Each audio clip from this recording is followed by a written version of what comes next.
Salut tout le monde. Alors, ce matin, coup d'adrénaline, 5h30 debout, les yeux grands ouverts. Et puis, je suis descendu, j'ai calé. Il me saoule ce type à parler tout le temps. Allez, vas-y Joël, montre-nous où tu en es sur ton moteur. Avant de remonter la culasse, j'ai vérifié que le témoin de points moraux d'origine soit parfaitement à zéro. Il l'est. Et grâce au comparateur, j'ai pu le contrôler. Et yes, tout est bon. Je vais pouvoir renquiller la culasse.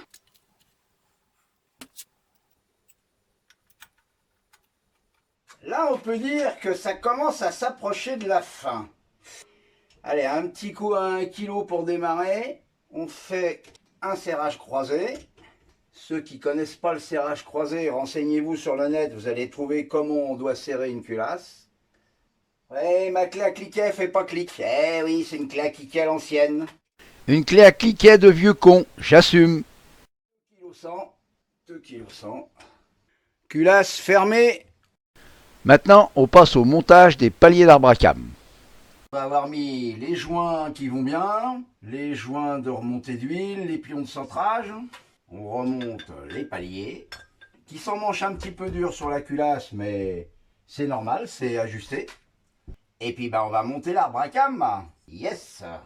À une petite devinette, d'après vous, je vais monter lequel? Eh celui-là, hein, bien sûr.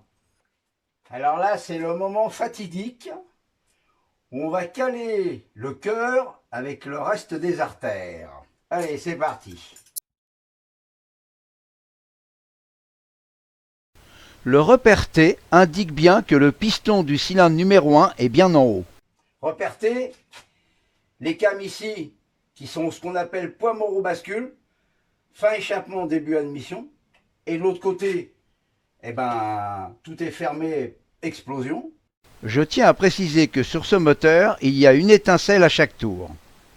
Je vais mettre des bougies, de manière à ce qu'il n'y ait pas une connerie qui tombe à l'intérieur. Ça, c'est pas mal, ça. Pas grand monde fait ça, mais moi, je vous le recommande fortement. Quand vous montez des bougies, toujours un petit coup de graisse graphitée. Posez le tendeur de chaîne, tendu la chaîne. Bon, je suis bien content parce que mon tendeur, il m'a pas trop bloqué.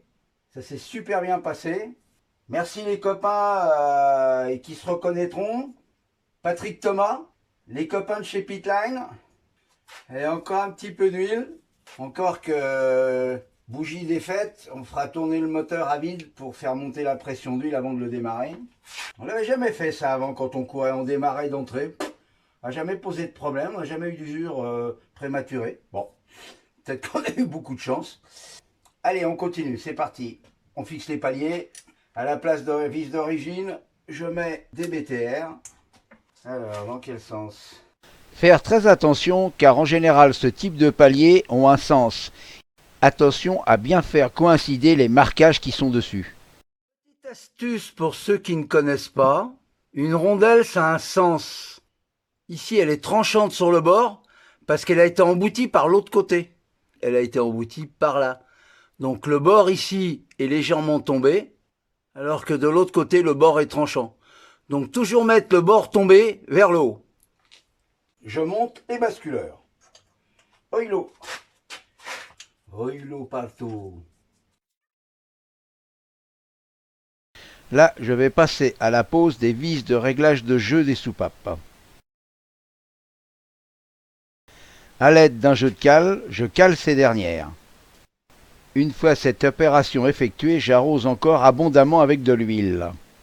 Bon, allez, ça c'est fait. Mise en place du cache-culbuteur. Et voilà, c'est fini. Pour la partie haute, parce qu'il y a encore un peu de taf. Merci d'avoir regardé. À la prochaine vidéo. Salut tout le monde.